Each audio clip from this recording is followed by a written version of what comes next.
How you doing, friends? This is 0 Days to Expiration. This is podcast number 101, and today's episode is the swag that makes zero DTE traders.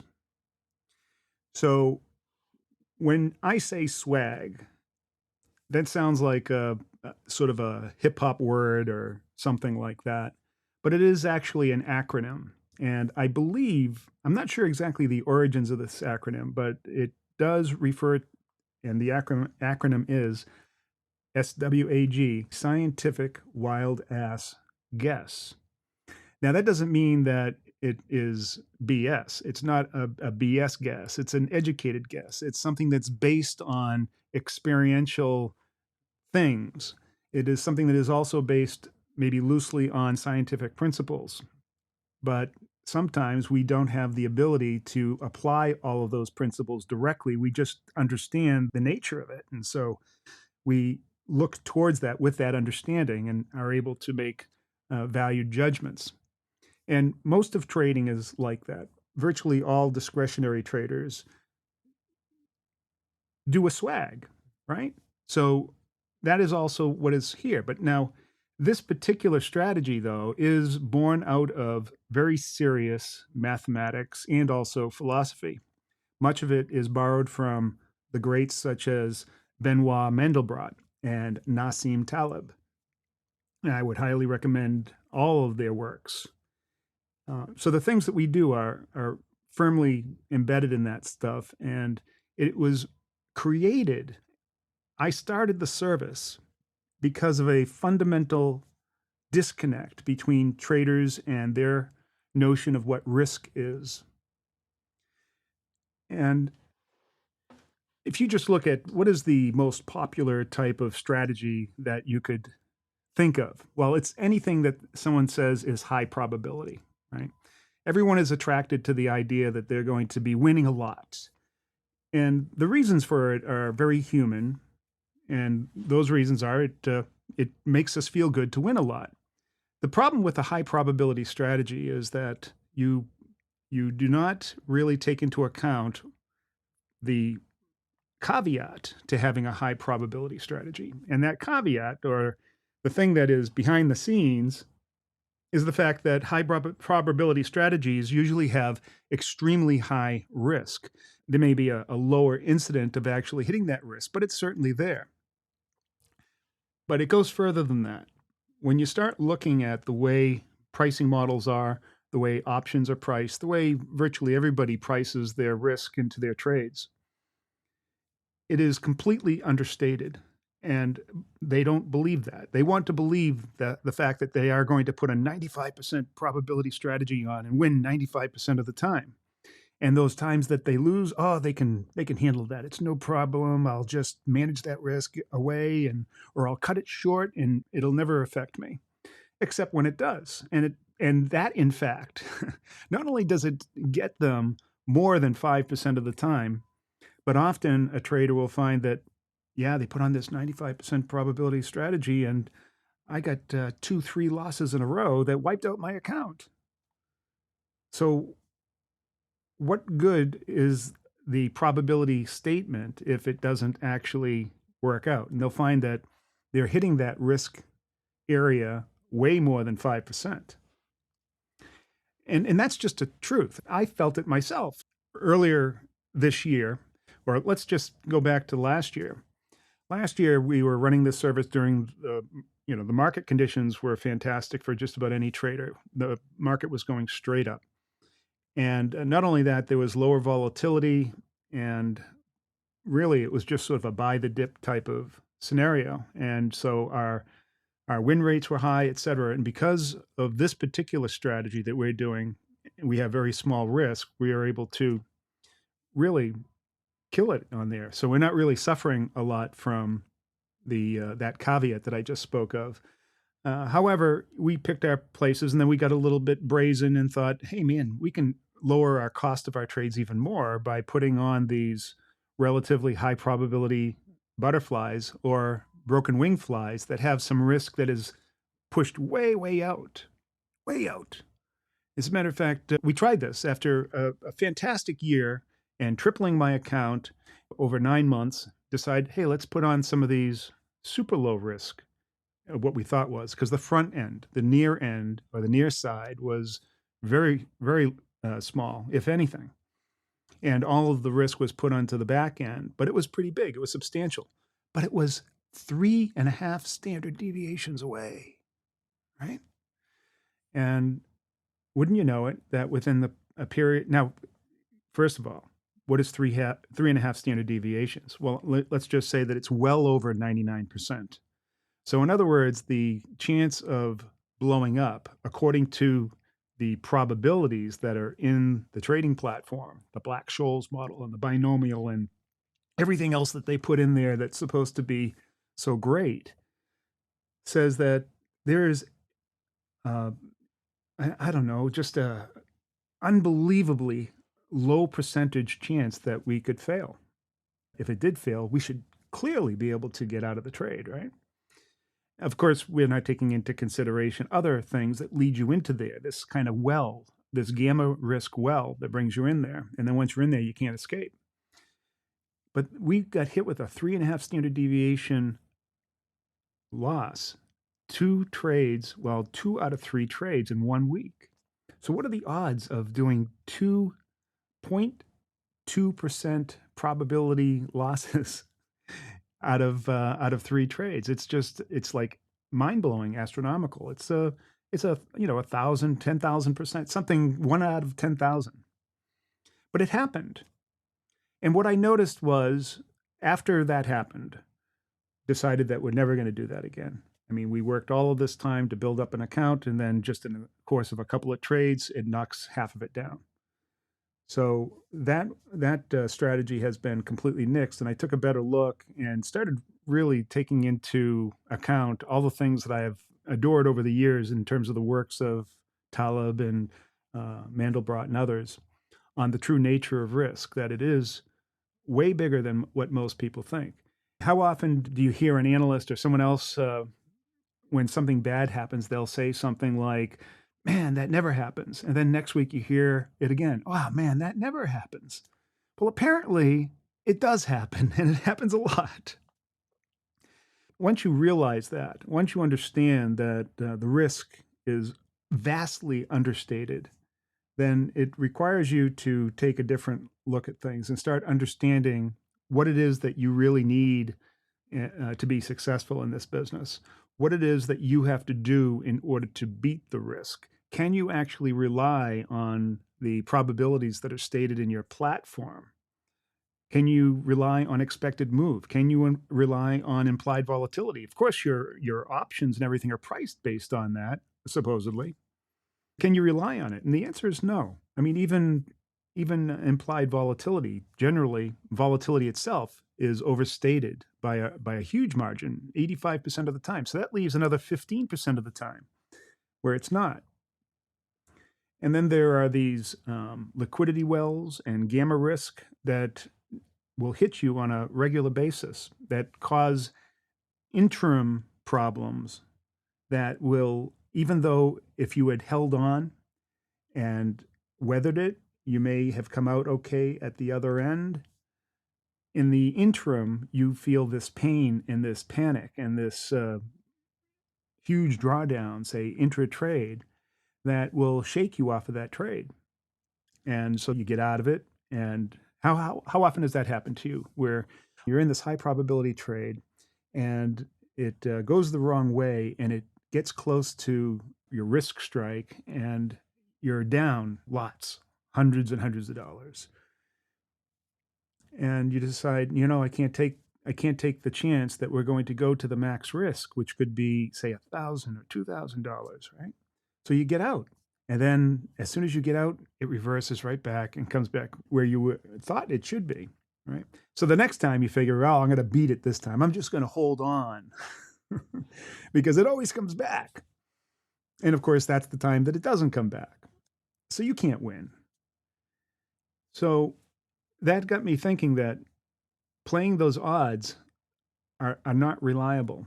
There's only one reliable way that you can actually play the odds or take valid chances in the market, and that is to define your risk, to know exactly what it is, and to be outside of those probabilities. Forget the probabilities. I just want to know what I can put at risk and whether or not it's a good bet and whether or not I have good expectations for a return or a possibility of a return. And will the risk be such that I don't really have to worry if I do fall into a bad trade? I don't want that worry.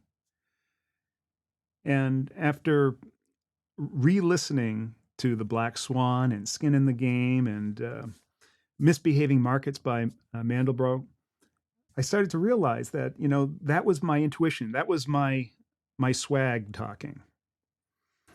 That no longer would we be tied to these false models. Now, I'm not saying that they don't work at all. I mean, for a large part of the time, they are valid and they will give you valid results, except for when they don't. And those are the times that capital is lost,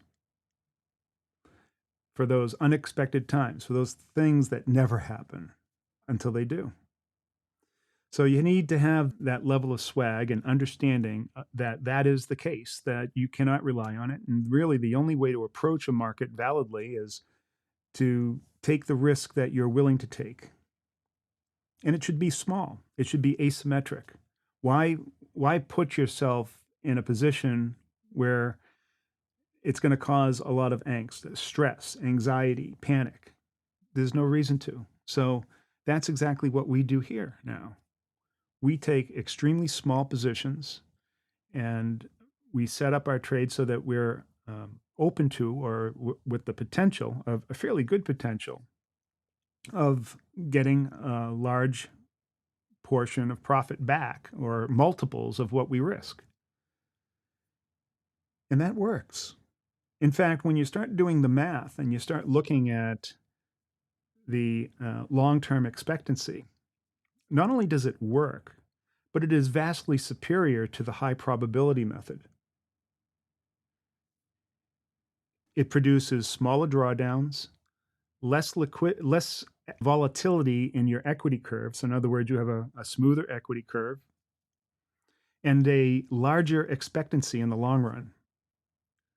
The other thing is that you're protected from a number of things. One is this risk of ruin. That risk of ruin goes away under certain conditions. I mean, you have to have a large enough account in order to be able to handle any possible drawdown. But it's much smaller, that possible drawdown, or much less likely to be a large drawdown than other high probability methods. And so there's another benefit to that, and that is that you can then afford to have that kind of swagger or swag. When you have that swag and that understanding and the confidence in that type of situation where you're taking small risks so that can't hurt you, that no matter what you put on, you can now develop a level of detachment from your trades, a clear head. No panic means that you have a clear mind and you can make better decisions. And that's a key. That in of itself is a kind of edge that we have. When you have that kind of edge, you can make decisions without being under duress or panicked or fear that you're going to fail. But you don't get that when you're in a high probability trade. And it only takes a few times before you get bit by that high probability risk to really make you feel it. And I know that you're out there and you know exactly what I'm talking about. Those strategies that you thought were going to just make you millions and produce income. That's the other big word people with these high probability strategies will say, yeah, produce monthly income as if it's regular. And you could actually pay your bills on this and buy a Lambo even, until you hit those one or two unlikely risk events that wipe you out, or wipe out several weeks or months worth of work. And that's what happens. All of you have felt it. If you've been in trading long enough, you are going to feel it. If you haven't been in long enough and you're in a high probability strategy, you will feel it. You will feel it, and it'll hurt. It'll hurt a lot.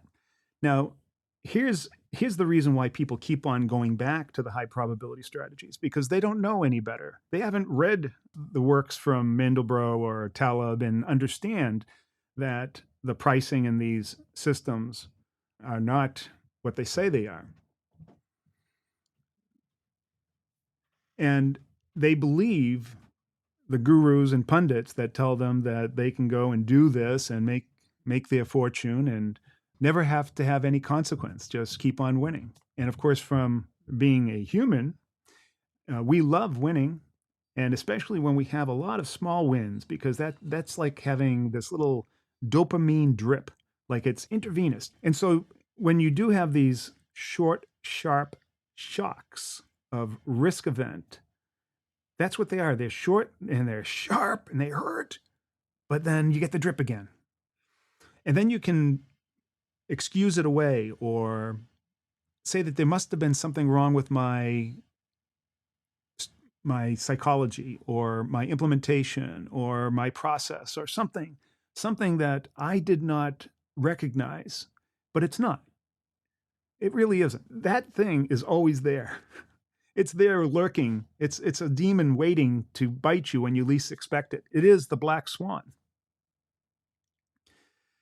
But you don't know it and you don't care. You can get over it. And quite frankly, brokers are relying on you coming back and producing a lot of those small little transactions that produce commissions for them. So that's what the swag is all about. It's a level of knowing that you're in a strategy that is immune to these problems, these high probability strategies. We're not high probability. I mean, we can make money whether we're trading at a 40% win rate or a 50 or a 60, it doesn't matter. We could put basically a coin flip, and as long as our risk is small and our potential reward is very high, there's going to be a percentage of times where we're going to make a lot more than what we lose. And the times that we make small wins are going to essentially cancel out the small losses.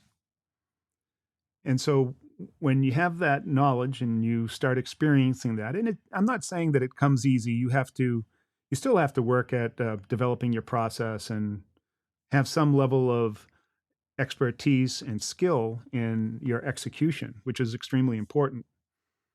Because if you're just haphazard and you jump around and try different things and you're not able to measure your progress, then no matter what the strategy is, you're going to fail. So you need to still develop that level of expertise so that you can remain in the game and keep the skin in the game. So I'm just dropping names here, dropping names of books and things that you should be listening to. Black Swan, Skin in the Game, Fooled by Randomness, Anti-Fragile, Misbehaving Markets, on and on. So we develop that swagger, that kind of knowing that we can now be detached from our trades, put them on, and we know that if we follow the process, that we're going to produce a positive skew in the distribution of our returns. What does that mean? That means that we're going to open ourselves up to not big losses, but small losses and large potential wins, what everybody calls the fat tail. That's what we're after.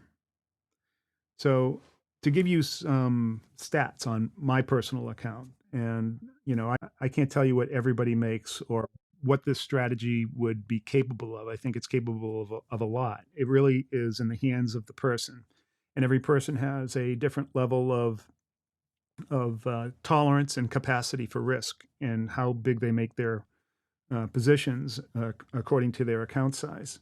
But I recommend that everybody does it small.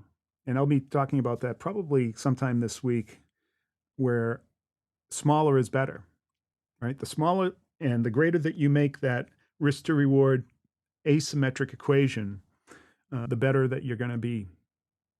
The more successful. Now, you may not see that success like that dopamine drip you get with the high probability trade, but it doesn't matter what each individual trade is giving you. All that really matters is what happens in the end game.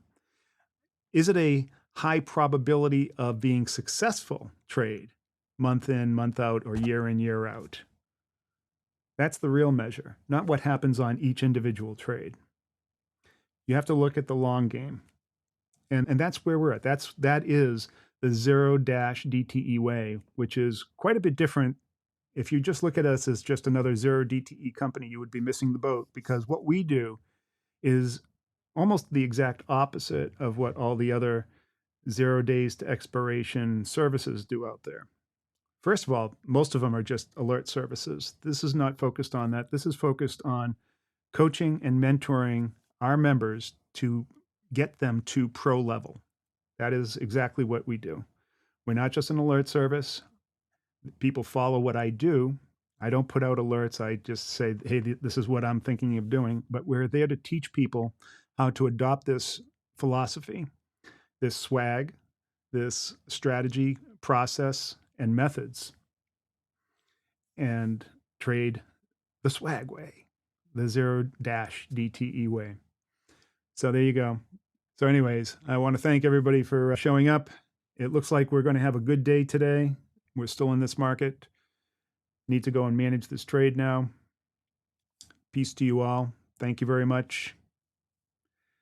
Oh, Tim wants to know, are we all done with the last hour trade? I would say yes. I haven't felt the mojo with that last hour trade. We did fantastic early on, but I think that this market right now just is not conducive to that final hour trade. And that was an experimental trade, by the way, that we did.